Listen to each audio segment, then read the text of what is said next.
Bannerlord can be an intimidating game. Let's face it, we all want to command our army like Napoleon. It's thrilling to envision ourselves on a horse, confidently ordering our units with intelligence and crushing the enemy with battlefield tactics.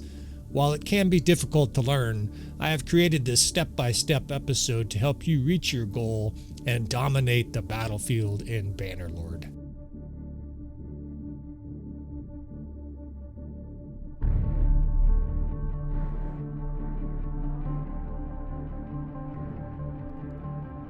Alright friends, welcome back again to another episode of Tactical Enlightenment. Our YouTube channel is dedicated to Bannerlord, and we are going to help you get better and have more fun in Bannerlord through the use of advanced tactics. We are going to fight the same battle several different times here, and you can sort of consider this Bannerlord Tactical School. We are going to take this solid but unspectacular army here, face an army about twice our size, and we're going to progressively use more and more tactics over the next 45 minutes to help you get better at Bannerlord. We are going to introduce more and more tactics as we go along here, and I'm confident that the novice player can watch this and slowly progress to the point where you are dominating like Napoleon. Now you can see we're outnumbered 2-1. We do have a slightly better army, and we're going to talk about a lot of different things in this episode. We're going to talk about captains, we're going to talk about tactics and formations. You can see here we have some captains. These are your companions that you build up. And it is important to have companions that deliver bonuses and perks to your army. You want to give them the correct banners to help you succeed as well. We have a mostly Imperial army. I wanted this to be a fairly realistic situation. We do have some Lake Rat units, and that is because I like using javelins. You could simulate this is similar to recruiting some Battanian units that have javelins as well. But apart from that, for the most part, this army is an Imperial army. You can see here we've got some Sword Sisters, some archers, crossbow, etc. Now, army makeup is very important. I'm showing you the whole army here just so you have an idea. You want to have at least 30% archers in your Bannerlord army. Now, if you don't like archers, quite honestly, you need a mod to make Bannerlord play out more correctly for how you want it to play. You want to think of Bannerlord as being closer to the tactics used at the Battle of Agincourt. Archers are a vital part of the game, so are skirmishers, and heavy cavalry is not what it should be, or at least is not what a lot of people think heavy cavalry was in this era, right? Near 1110, I'm pretty sure knights were still stomping people on the battlefield. In Bannerlord, they simply don't. So you can see we have 182 ranged units and 53 horse archers, only 77 cavalry. That means we have about 35% archers, about 10% horse archers, and only 15% cavalry, maybe 18% cavalry. Meanwhile, our opponent here, this Imperial force, this Western Empire force, has about 60% infantry and only 20% archers. That will play as an advantage for us. Now, give you a little closer look at their army. We don't have any recruits, so even though our army is smaller, we have better units, and that's an important thing for you to understand when you're playing Bannerlord. In very rare circumstances should you be going into battle with recruits. You see the 171 Imperial recruits right there. They do have 102 elite cataphract. They have some good units, but leave your recruits in cities as garrisons. Don't go into battle with recruits. You're just going to lose an awful lot of battles if you have recruits, right? The power of your army is essential. Always go into battle with as high a level units as you possibly can before you go into battle. So there's several key points that I want to talk about over the course of this episode. I'm actually going to flash some screens. Basically, 7 things that I consider essential to winning open field battles in Bannerlord. The first is let them attack. You see, I'm kind of purposefully going away. If the enemy has a stronger force than you, they will attack you. In other words, they will chase your unit on the campaign map and initiate combat. That is a very important distinction. If you go up to them and click them, you're the attacker, and that changes how the battlefield works. If they attack you on the campaign map, they must come to you on the battlefield. In other words, if you want to hide up in the hills, you must let them click you, so to speak, on the campaign map. Now you see the power bar slightly favors the enemy here. They've got twice our number, but weaker troops. Still, if we run the auto resolve here, if we just send troops, they will win. Of course, just show you this up, just nice and slow here. We're using Bannerlord difficulty. This is going to be the hardest difficulty for all these settings. If you're a new player and you're struggling with tactics, use 50% troop damage or use 75% troop damage, right? You're the one that's learning. There's no reason to try to juggle 12 balls when you can learn with 2 or 3 at the beginning. That's an analogy I like to use, right? We're not going to start with calculus here. We're going to do some elementary math. Now, we're going to use the RTS mod extensively during this episode. That way we can show you what's going on here.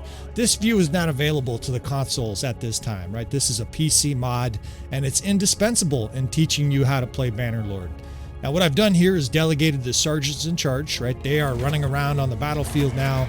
Essentially, the AI is fighting itself here and going to do its darndest to win this battle. But I have a hunch, without knowing the results ahead of time here, that they're not going to win this. They're outnumbered 2-1. You can see for some reason or other they're doing the Macarena here with their archers. Their archers are too tightly packed. There's a number of different things that they're doing wrong. And part of the reason I'm mentioning them is that we're going to do the opposite, right? We're going to essentially watch the AI here and not do what the AI is doing. Meanwhile, the enemy AI does have recruits, but they are behind the best infantry. And that is something that we will talk about with formations. You can essentially see this as a 7-chapter episode. This first chapter is just to set a baseline. Can you actually win here by hitting F1, F6? F1, F6, the command for that, delegates the sergeants in charge. The first F1, the first button click there, clicks all your units, right? I'm saying I want all my units. And the second one tells all of them, I want you to do it, AI. I want you to drive my car. And as you can see here, they're slamming it into the wall and killing your family. We need to have a 2 kill ratio for every death. And right now, it's below that, right? They're down to under 200 troops. The enemy still has 600. Worse than that, there's no tactics here. It just looks like a giant mosh pit or a science experiment where the thing, an amoeba, is just absorbing the other one. Our troops ostensibly are in this mix somewhere, and they're being pulverized, right? And our troops defeat. A pretty thorough defeat here with this army. Now, this is an important baseline because we're going to be using this same army for all of these examples here. I will do a little bit of editing in between and make this much faster for you fellas. So there's point number 1. Make sure you don't let the AI be in charge. You want to be in charge. All right, a quick reload here. We will continue on with our examples. We're going to use F1, F3, which is another very popular command by players out there. The reason that this is subpar is that you're attacking the enemy. You want them to attack you. And the basic distinction is you want your units and archers in a static position until the enemy gets close, and then you're going to attack, right? You don't want to just charge forward like this because you lose a lot of your tactical advantage. Instead of shooting the enemy as they're approaching you, your archers are running. In fact, your archers are closing on their infantry, which is not good. That means their infantry is going to be slamming your archers without your archers getting a lot of damage in. Meanwhile, the rest of your troops just charged into the ditch here. Very suboptimal. So that's point number 2, and I will scroll these across the screen from time to time. Point number 2 is make sure the enemy initiates combat on the campaign map and attacks you on the battlefield. That will lead to higher success. I mentioned it before, but this is point number 3. Make sure your army is as high level as you possibly can afford, and make sure you have 35% plus archers. You don't have to like that, but that's one of the keys to combat tactics in Bannerlord. You can try to play the game with, 10, 15% archers, but I promise you, you will experience a lower level of success than if you have 30 or 40% archers and you use them correctly. So F1, F3 here yields a disastrous result. We knew that was going to happen. Let's go ahead and reload this, and we'll actually start to introduce tactics to the battlefield. All right, we're reloaded here, and now let's do some actual tactics. We are going to start with simple tactics, and so we will keep the same 4 divisions. We are going to use a little bit of elevation. We are going to talk about captains, and we are going to do formations in this next segment here. Actually, I think we'll save captains for the next portion. I don't want to overwhelm you guys. We'll kind of do one step at a time. Although captains are an essential part of this, and just by assigning correct captains, we will make some gains. First, let's talk some formations, and let's talk elevation. I was hoping we had some hills here. We've got a little tiny hill way over here. We're going to go ahead and use this. Why do you want to use elevation in 20 seconds? First, your archers shoot further. Second, your infantry running downhill will benefit you. Now here they don't have any, we don't have enough of a hill for the infantry to run downhill, but cavalry running downhill, physics affects the game of Bannerlord, and you want to take advantage of that whenever possible. Almost without exception, and there are a few exceptions, you want to be uphill of your enemy, right? Just like Anakin, you want to have the high ground. Now, formations are wholly up to you. You get to choose whether these guys are packed in tight like this, and that's how the AI puts them, by the way. This is line formation, or whether or not they're spread in a square, in a circle. You have all of these options yourself. Now, if they're close like that, they get shot, right? The guy next to you gets shot by an errant arrow that was aimed at you, etc. You have the ability to charge with your infantry. You have the ability to have these guys stand still. All of these commands are yours, and your troops are very, very disciplined. This is not very realistic, but unless they rout, which is only happens, you know, of course, if you're really fucking up a battle, your troops will do almost exactly what you tell them to. You just need to understand how this works. Now, those guys are too close. Line formation is not optimal for archers. We are going to use the spread formation. You can do a circle, you can do a square, you can do all this nonsense. But what you really want to do is do a spread formation, which is F2, F3. And you don't really want to have them in a big long line like that either. You want to have them concentrated. That way they can both help each other, and it's a smaller area of archers to protect. We have to protect these guys, otherwise the enemy infantry and cavalry will destroy your archers. So we're putting them uphill there. There's a couple reasons for that. Of course, they shoot further. They're shooting down over the infantry. And of course, it does more damage because they're shooting literally downhill. If I'm up a mountain and I'm throwing rocks at you and you're down a mountain, I'm going to do more damage to you. Now, it's important where you position these guys. These guys can't fucking see. You need to get in and get down to the ground level and make sure that your archers are positioned so that all, if not all, almost all of them have good line of sight. Now we'll spread them out here over the base of this ridge. It's not essential that every single one of them has elevation, but the more the better, right? And the higher the better. If you can find a nice steep hill, it's amazing how much damage they will do. Now your horse archers, same thing. They can be put in line formation, and at the beginning of a battle like this, I just put them behind my archers. That way they don't get in each other's way. The horse archers can shoot over the archers, and the horses aren't blocking the archers, right? You have to think about line of sight. If a unit has a big horse ass in its way, it can't shoot. All right, now there are infantry formations. There's really only 3 formations that we're going to be using with infantry. You want to use a line formation to move, or you want to use a shield wall for battle. Now you can use a square, and there's some other formations that I'm not going to get into in this early part here. But the 3 formations you want are line, shield wall, and square. Now, here's a good example. I finger fucked one of my archer divisions. They're now in the way of my horse archers and vice versa. Make sure those guys don't have anybody in their line of sight. If they have somebody in their line of sight, it's just not going to work well. And that looks good. Now the horse archers could shoot. Now we're not going to leave the horse archers static there. They will be using a command called engage, and I will get into that in a second. Your infantry down here, you want to have in line formation for movement. They move faster in line formation, or shield wall if they're engaged with the enemy or being shot by archers. Both of those formations you will be using a lot. Now you have the ability to jam these guys in close. In a shield wall, in theory, the guys without a shield are towards the back, but unfortunately the programming is not optimal. You still got guys without a shield towards the front. Now, how tight do you want your shield wall? Not a little tiny box like that, and not a giant line like that either. Ample testing has proven to me that a line of about 2 or 3 guys thick is best. In other words, you see the little green dots there? I want about 3 of those deep. And it can be 2, 2.5, something like that. That, for me, is optimal. That way you have the longest coverage for your infantry. And also, when they charge, they're fighting fairly concentratedly, right? A concentrated attack is one of the focuses of this particular battle, right? In fact, we'll go ahead and list that as one of the keys to battle is attack in unison, right? Attack together. All right, so the 3rd Cav Division, we're also going to use in a shield wall. Why? Because we're trying to protect our archers. We see the enemy has tons of heavy cavalry out there. Enemy cavalry will hit your shield wall cavalry and be distracted by them. They will be slowed down by them. A lot of them will just get jammed up on this mass of horses and armor, and that's going to protect our right flank from their heavy cavalry. Some of their guys will make it back in, but that initial wave and their inertia will be slowed down. And this works exceptionally well in Bannerlord. We're not going to be charging with those cavalry right away. Those guys are going to be defensive. All right.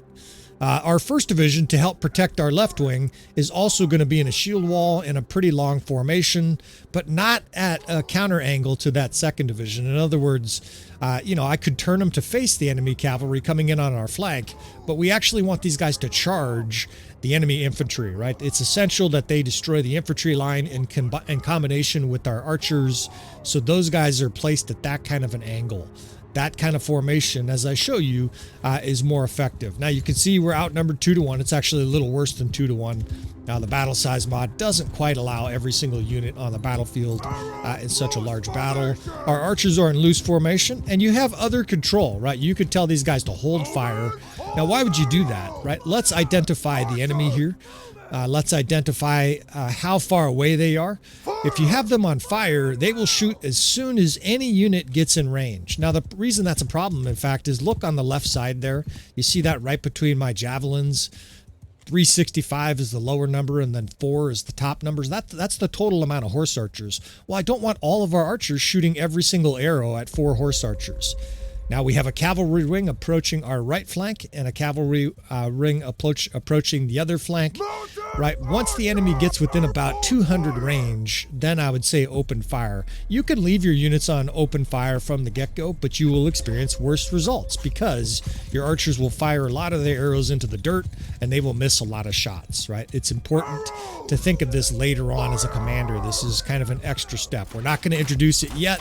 This lazy guy here is just standing here. Sometimes guys don't have the same range. Some units have more range than others, depending on the bow, crossbow, etc.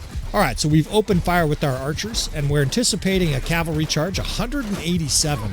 By the way, the top number is how many units in that division, the enemy division, and then the bottom number has how far away from you they are in roughly meters. All right, so over here on our left wing, we've got a cav wing sneaking in on us. Their infantry that's ahead of the pack is getting executed by our archers. Battle is imminent, right? The horns are starting to blow. These cavalrymen are charging. Now, we're not going to do anything at the beginning. We're just letting our infantry hold the line, absorb that enemy cavalry charge. Here they come. These guys are going to do a good job, though, absorbing it. On the other side, we have that cav wing. It looks like they're breaking on the line right now. And look how good a job they're doing, just holding up their shields, playing defense. Virtually no cavalry got through. Meanwhile, they're being shot by our archers. All right, now it's time to charge the enemy vanguard. There's this huge line, 452 infantry. We charge F1, F3. Now, the reason this works well is that we're now boring in on their flank with superior numbers. The enemy's going to reach our archers, but probably not our whole line. It looks like they're just starting to engage some of the guys at the front. Meanwhile, though, while that's happening, our infantry on their right flank is destroying the enemy. The horse archers will have engage. I think I mentioned that earlier. It's just F1, F4 that has those guys essentially try to skirmish, avoid melee combat, but shoot. Meanwhile, over here, our infantry's tearing everything to ribbons, right? It's killing cavalry, and very soon it's going to be boring in on the enemy infantry lines. Now, we outnumber them, even though they have more total infantry on this flank, boring in on them. Our infantry is just eating them up like a gigantic dude that's eaten too many Twizzlers at a movie theater. We're just eating it from the end.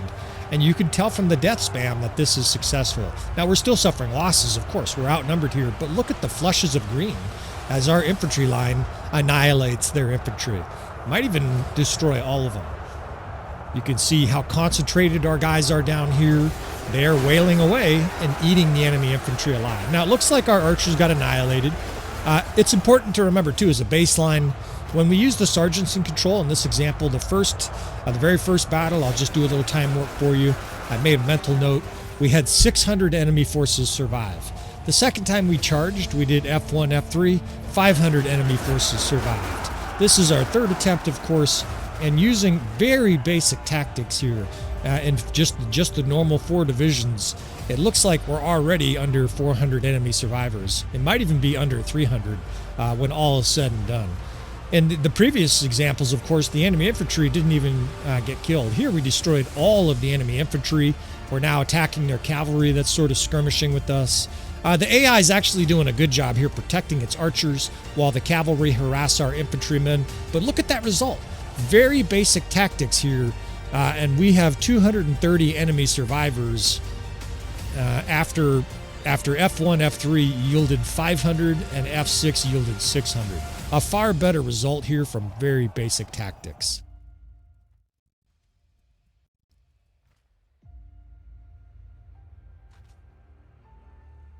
All right, get our formation set up here, and we're going to add another step. Of course, now we're moving to more moderately difficult tactics and formations. You see, we've added a division, and we're going to spend a few minutes here talking about captains, but a lot of this is going to look similar, right? We have our first division here. Notice the captain. Notice the banner, right? Decreased taken melee attack damage. People ask a lot what banners make sense for which divisions. Well, the infantry is going to get pounded on by enemy infantry and enemy cavalry, so we want them to take less damage from melee.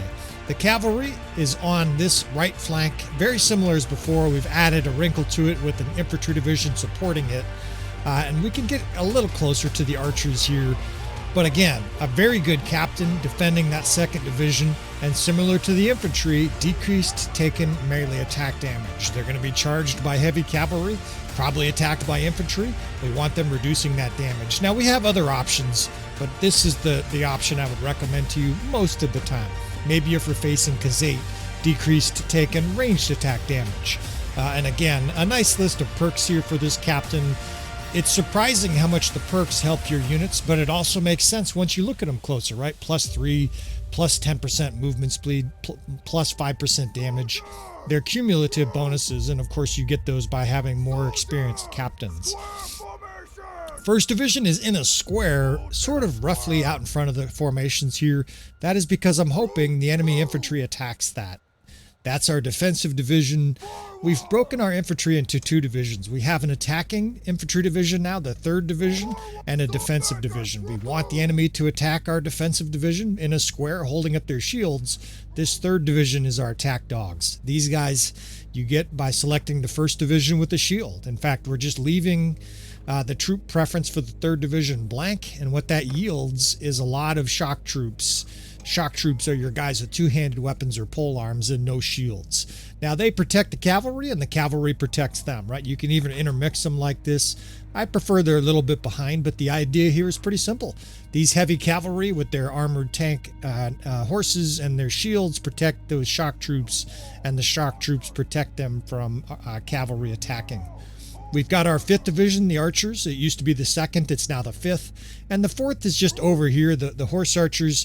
There's not a lot of dynamic tactics you're going to do with 10% of your forces being horse archers. You can kind of put them there to absorb some of the cavalry wave, but those guys will also get killed pretty savagely by enemy cav. And of course, we have a good captain with our 5th division. This is the best archer for this campaign at this stage. And look at all the bonuses: plus 10 damage, plus 5 damage, minus 4% damage by infantry, right? The cumulative effects of your captains is significant. You want to assign good captains to your division. Now, we're going to have a little bit of movement in this battle. Again, it's the exact same battle against the 1100 or whatever, 1200 Western Empire forces. But it's going to be minimal movement. And the main thing we're going to do is we're going to attack with this 3rd division and 2nd division when the enemy commits. And what I mean by that is when their cavalry charges through and into our formations. Now, we're holding fire with the archers, but the horse archers are shooting at the enemy horse archers, right? Again, we're conserving ammo until the enemy's within about 150, 130 range. Somewhere in that range is optimal. That way we don't run out of arrows too early, and most of our arrows do more damage. Now, these horse archers over here are firing away. They're adding to the fray. Again, we can use the engage command with those guys. That way they sort of skirmish. This is the main threat, though. This huge amount of heavy cavalry charging our flanks. This army, the more I look at it that we're facing, actually has a really strong amount of cavalry. Not only do they have about 400, but it's pretty high level. 110 elite cataphract is way more than we have. All right, so their troops hit our lines, and if they charge through, when I mean charge through, if they pass our shock troops, we will attack. They're not, though. Look at that. Interesting. They're turning their backs to our archers, which is good. Our archers are now shooting them. Over here, the main infantry vanguard is heading towards our infantry square. The archers are working. Now, I'm hoping that they attack our square. If they don't, I will tell you what to do if they don't sort of fall for the bait. Now, the enemy cavalry, they are ignoring our infantry. So what you do is you break them into line formation and tell them to charge. Now they're behind the enemy, sandwiching them with your archers. Over here, the enemy cavalry is charging through. Now we tell the cavalry and those shock troops to attack. That's F1, F3 with those two divisions. Now, like the previous battle, they are getting to our first line of archers here, but now they have angry infantry boring in behind them. So they're being shot on one side. The horse archers are I kind of forgot about them. Doesn't matter that much. But over here, the shock troops are going nuts. Our cavalry's fighting with the enemy, and our infantry's behind the enemy infantry, now boring in on them. It's chaotic here, but the death spam looks pretty damn good. There's big flushes of green amidst the red, right? We're definitely doing a pretty good job, and we'll see. There's a chance that that this battle is not quite as successful as the previous battle, but I still think those shock troops being paired with that cavalry will be an improvement. If my memory serves me right, we had about 290 or 280, maybe it was less than that, survivors the previous battle. Here, we're definitely doing pretty well. All of a sudden, they just wiped out the infantry. The enemy cavalry's here. At this stage, you definitely want to charge with all your units, so it's the old F1, F3 is now appropriate, right? It's totally inappropriate at the beginning of the battle. Now that the archers are pounding us, you want all our troops moving up. So we're just holding the line here. I'm just standing here watching. In fact, I'm standing here getting killed. We'll just tell everybody to charge. We can fly overhead here. And I think we're going to win this battle. If not, it's going to be... No, we're not quite going to win. There's all of a sudden there's a huge flush of red. But this so far has been the most successful example. And again, that's the purpose of this. The purpose of this is both to give you guys increasingly more difficult tactics so that you can learn step by step, right? If this is too easy for you, go to the next one. And if it was too hard, go back a step. And we're getting successively improving results, right? 189 survivors. So one step better here. All right, so the next scenario, of course, we're going to ramp up the difficulty again. At this stage, though, if you're following along, if you're able to perform everything, you're ready for the next level, right? You're ready for some truly advanced tactics. We are going to specialized infantry here and use them in dynamic ways on the battlefield. We're going to use 3 infantry divisions. Indeed, we're going to use 8 total divisions for this next battle. That said, we've been progressing, and a lot of the things are similar, right? The 2nd and 3rd division look identical. Now, we are adding the little pole arm button there for the 3rd division. That way, most of these guys have the pole arm. Depending on the kingdom, you may have to tinker with the settings there to get the units you want. We want those to be shock troops in the 3rd division, again, helping that 2nd division. Now, I didn't mention this the first time, but look at this guy's banner. Decreased taken ranged attack damage. They're fighting enemy cavalry, right? Well, sort of. They're most at risk to arrows because they don't have shields. Even though they're behind cavalry right now, later on they will be away from cavalry and vulnerable to enemy archers. Hence the banner choice. You could give them something like this, increased troop movement speed. I would have no problem with that, but that guy doesn't have the polearm perks. This other guy does. So we're going to stick with this guy, Yuha the Hyena, as our primary captain here. Now, the 2nd and 3rd, again, that's identical for the first battle. We're adding 2 divisions here. The 6th division is the new division. These are skirmishers. These are your guys with throwing weapons. I mentioned this before in the episode, the Lake Rat Wreckers, whether you have Battanians or maybe you have the Asura units have good javelins. Throwing weapons are deadly in Bannerlord, and here they're functioning as a flanking throwing weapon division. This 6th division, you get it specialized by selecting javelins and shields. Now we've also added the 8th division here too. This is a cavalry division. We've given them a good commander, and they're protecting the skirmishers from that cavalry charge. So 2 cav divisions, 3 infantry divisions, including the 6th now, spread out like this, and they're spread out. That way they don't get in each other's way. There's a few shock troops in there mixed in, but most of those are skirmishers. The square's in the middle, and the idea here is we pinch and trap the enemy vanguard between our 2 different infantry divisions. The skirmishers, I have no problem with you moving them back a little bit either. About 50, 60, 70 feet here, maybe 25 meters to that 1st division in a square is optimal. The 1st division plays defense. Now the 4th and 5th we've also added. We've added 2 archer divisions, and this is in advance of the next battle, which is going to be a Killbox. This division, we're not going to use these guys too dynamically. The 4th is closer to the enemy, though, and that's purposeful because these guys have good armor. Some of them are pretty good melee fighters, like your Imperial Sergeant crossbow. Now your 5th division, these weaker archers are in the back, right? We're going to protect these guys. They're furthest from harm. Although, you know, I have no problem with you doing like that too. Now there's a little bit more flanking fire on the enemy, and that emphasizes the value of having more than 1 archery unit. In fact, I think we'll roll with that. That's a little improv I'm changing on the fly here. So 4th division, a little deeper. The horse archers are unchanged, although now they're the 7th division.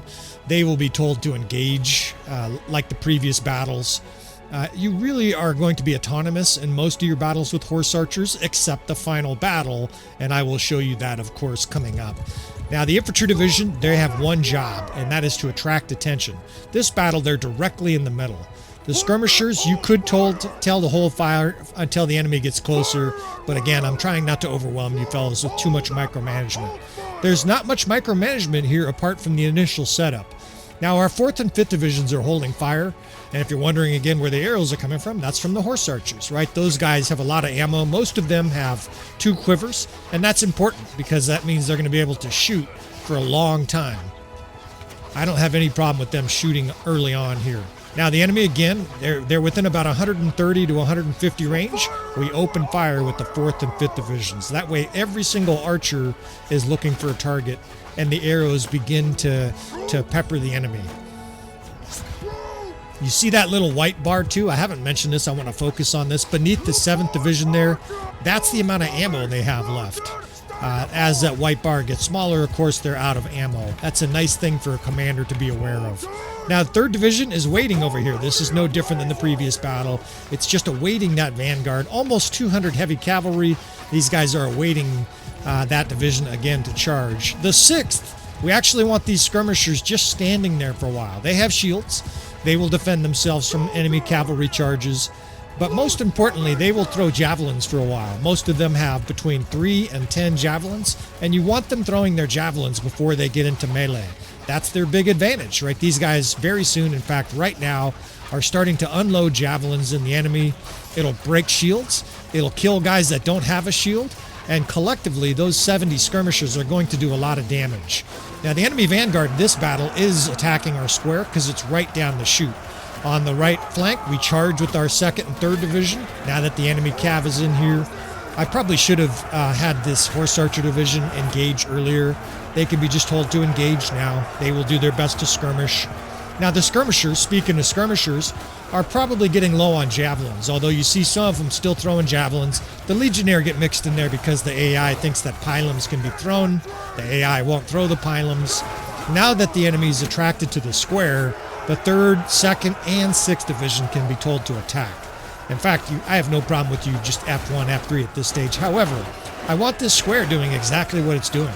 Look how many enemy troops are around that square, right? The archers are being harangued a little bit here, but that square is attracting an enormous amount of enemy attention. In fact, they're wrapped all the way around it. At this stage also, you want to keep an eye on your archers. Some of your crossbowmen are out of ammo. In fact, you see this dipshit standing here? They're not holding a shield up because they're being attacked. That guy's out of ammo. So what I like to do with skirmishers and archers at this stage is have them charge too. Same thing with your 5th division, although most of them still look like they're shooting. We can also charge at that 8th division, that cav division over there. So most of our divisions are charging at this stage. And the death spam is really good. Now, look at this guy right between my javelins. He's clearly out of ammo. I like charging with the archers at this later stage. That way all these doofuses with their terrible helmet will charge as well. He looks like he's running in molasses. Someone needs to get that guy some cardio. All right, so most of our units now at this stage are charging. The first 5 minutes of a battle are where you're going to execute most of your tactics. Unless it's a huge battle, you're not going to be doing a whole lot of line reforming. This is a big battle by most guys' perspective, right? 500 against 1100. It's a pretty damn big Bannerlord battle. And at this stage, most of our units are just flung into the fray, right? Every single guy, wail away. But importantly, our units are concentrated. A lot of them came through the early rounds pretty unscathed, and they're starting to really butcher the enemy infantry. In fact, the enemy archers are really close to us. Our archers are still charging, which means they're moving forward shooting, and we've got a real chance to win this battle. This is a battle that the AI got destroyed. F1, F6, 600 enemy survivors. An F1, F3 attempt, 500 enemy survivors. And we've progressively increased the tactics we've used in each of these battles. And now, without making any other changes, I think we're going to win this battle. It's close, but our units are closing in for the kill. At the back end of the enemy army is typically a bunch of recruits. In fact, you can see the guy, he's commanding my character. He's dismembering recruits. This savage mofo. And indeed, this battle is over. We have gone from being destroyed to now finally, this is about the 5th or 6th battle, we are victorious. Now, we lost a captain, but that's all right. Victory is still victory. What a glorious feeling that is, right? And very minimal tactics there. Sure, we did some tactics, but a lot of that was division before the battle started. It's a function of attacking at the appropriate moment. It's a function of making sure your units are divided and put in a position to succeed. And then, of course, the results here are very different. Instead of being toted away as a prisoner, we now take the enemy prisoner. We get all the loot. Bannerlord is very much a zero-sum game. The most important thing in any campaign is to win the vast majority of your battles. And here we are, successful, 100 survivors, chasing the enemy off to their nearest castle. What a difference tactics make. All right, one more battle here. We're going to get even more medieval on these mofos, and we'll see if we can beat them even worse than that. All right, get ourselves a proper captain here for the 6th division. The 6th division is going to be a hybrid division, and we're all set up here for a Killbox. We're ready for probably the most complex tactic you can perform in Bannerlord, and that is a surrounding Killbox. This is going to be especially difficult given the huge amount of enemy cavalry. Normally, you don't want to try to pull off this tactic against cavalry. We will try to juggle their huge heavy cavalry horde and enact a Killbox on their infantry. So whereas the previous battle, it was fairly static, and we did have 100 survivors in a winning effort. Hopefully we can exceed that here and justify all the movement and pizzazz that is required of a Killbox. Now the 2nd and 3rd is familiar. That's your cavalry shock and shield. We'll use that on the left flank to repel cavalry. We've got to somehow destroy 400 heavy cavalry, including 100 elite cataphract. We've got a mix of shock troops, skirmishers, and archers in the 6th division. This is one of the big differences from the previous battle. We are going to use the 6th and the horse archers to surround the enemy.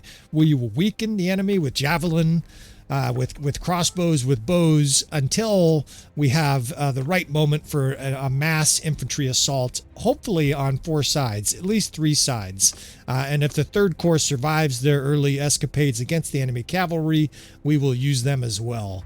Now the 6th, I'm not going to be able to draw this out as easily as the other battles. I will do my best to let you know what's going on here. We have several episodes that talk about the Killbox. Again, this episode, I'm trying to squeeze this in under an hour. We should be able to do so here.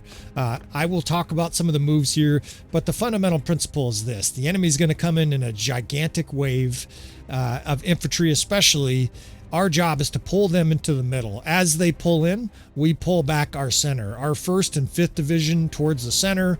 Then we're going to try to surround the enemy. We're going to divert their archers with a line of heavy cavalry, a good line of heavy cavalry with a strong captain. The 1st and the 5th back up.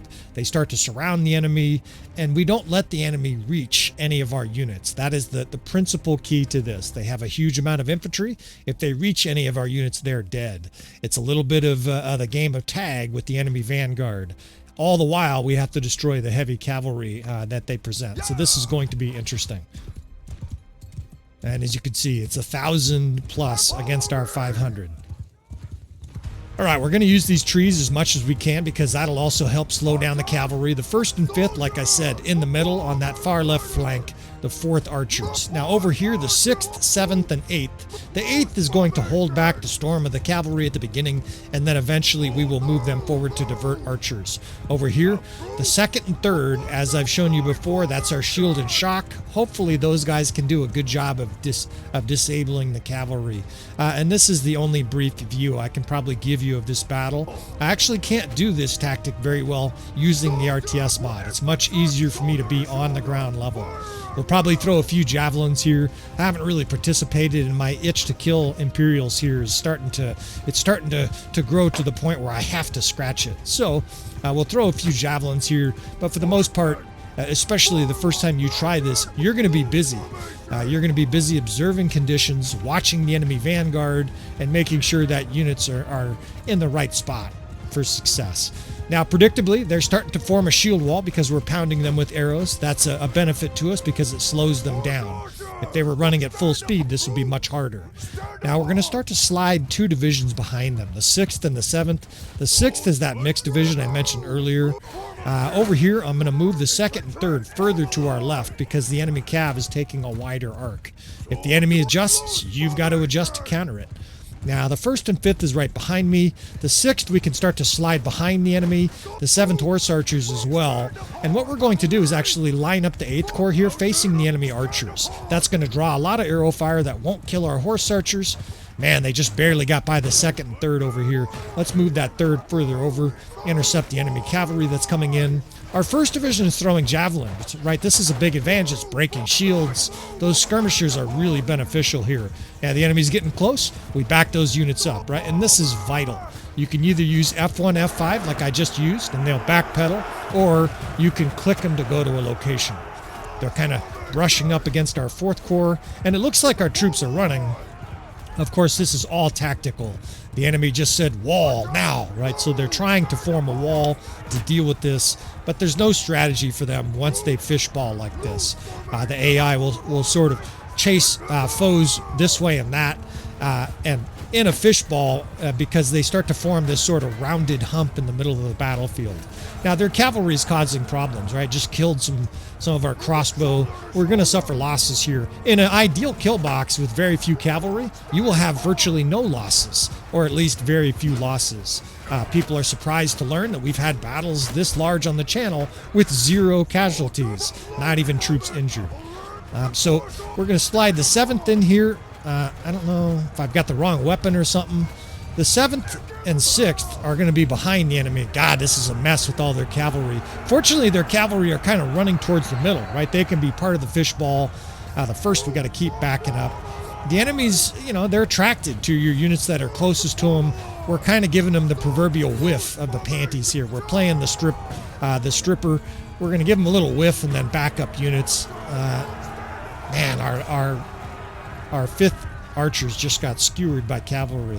Well, like I said, this is going to be hard with both weaker units and obviously so many heavy cavalry. However, this 6th Corps is point blank, and a lot of these guys were throwing javelins right into their back. The 5th Corps is now beautifully on the enemy's flank. The enemy really is in a bad spot. As usual, I've been able to manipulate them here and shove them towards the center.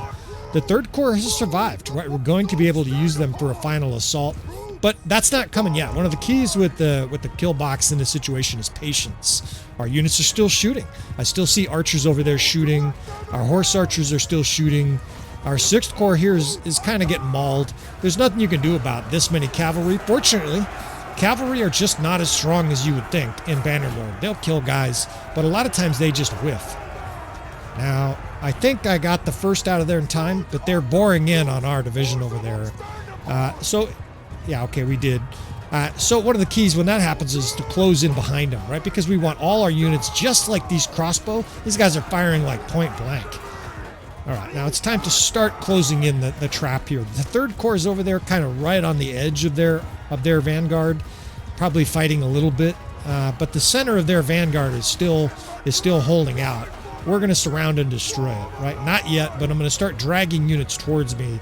And it's a 6-sided attack, or at least it's a 6-unit attack. We're not going to attack them from the underworld or from the air, but it's going to feel like that for the enemy. And we want to do it now before this line of reinforcements come. It looked like it was mostly peasants, but we don't want them to have more troops, right? So we're going to pull these 2 units back here, but this is very, very temporary. The 4th Corps is still expending a few bolts. It's time to pour in here. So the 2nd and 3rd Division from the other side, that's that shield and shock. We'll back this infantry up just a little bit to give the time for the other units to close. The 5th, 6th, 7th, and 8th can charge. The 2nd and 3rd coming from behind me. And now the 1st right here charges as well. And the enemy is completely surrounded. I guess I didn't get the 2nd Division pulled in here. I thought I did. But that's okay. There's a whole bunch of infantry surrounding him. And the 8th Corps is doing their job. The 8th Corps is over there holding back the enemy archers. The enemy archers have been fixated on them, slowly killing them with range. And that has kept us from being shot to pieces by their archers. 149 archers over there. And they really are not a factor in the fight. Part of that is because we kited. As you pull back, the enemy archers get out of range. Now it's bloody. It's very, very bloody. They had a huge vanguard, but that's an awful lot of green death spam, right? As I like to say, it's the opposite of the stock market lately. That's a whole lot of green and not a lot of red, right? Bannerlord very much is like the stock market. You want to see all green on the board and not much red. And that's a massacre. That's our troops just rampaging on whatever's left in that center. And they're annihilated. This fucking battle is over. Their cavalry's kind of skirmishing on the edge here. We're going to have to kind of wear these guys out. But you know what just happened? I think their archers just fucking ran off the field. They said, I don't want to be a part of what I just saw. That was a disaster. We're fucking out of here. And indeed, their whole archer force just routed off the field. Bye-bye, boys. Let's kill this flag bearer and just inflict a little bit more misery on this Western Empire force, and we will wrap up this battle and this episode. I haven't looked yet. I'll look in a moment, but it's clear we have more than 100 troops left. And this has been an exemplary series of battles from an illustrational perspective. This really does, I think, show the value of advanced tactics. As we have progressed from easy to difficult to extremely difficult, almost half of our force is alive. Actually, I think that's more than half of our force survived. I think this illustrates perfectly the incredible value of tactics in Bannerlord. Not only, of course, will you feel a greater sense of achievement, but look at the success.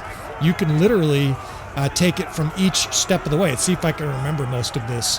When we had the AI in charge delegate command, they had 600 enemies left. When we did F1, F3, they had 500. When we enacted some fairly simple tactics, they had like 250. When we enacted some more complex tactics, all the way to the point where we're now not just winning, but obliterating the enemy with more than half of our force alive. And again, you know, this is, I'm not trying to pull the wool over your eyes. It's not like we did lower troop damage or something like that. You guys will have similar success if you enact these tactics. One of my favorite comments on the channel is when guys are like, holy shit, man, you've totally changed how I play this game. I'm now winning battles that I never would have even attempted before. That's the kind of shit that I want to hear, right? Because this stuff works. And if you get out there and you practice it, you follow these models, you follow these tactics, like I said, not only will you have more fun, but you will experience exhilarating success. All right. I think we've patted ourselves on the back enough here. I appreciate you fellas. This has been fun to create this. I love teaching. There's a long line of teachers in my family, and ironically a long line of military folks. The women seem to be the teachers, and the men seem to be the colonels and whatnot, Mustang colonels on the military side of things. So I think that ironically makes me very well suited to be a teacher of military tactics. And hopefully this is of great benefit to you. If you want to see more, of course, you want to subscribe. I appreciate you fellas. Please hit that like button on the way out. With all that said, I will see you friends next time.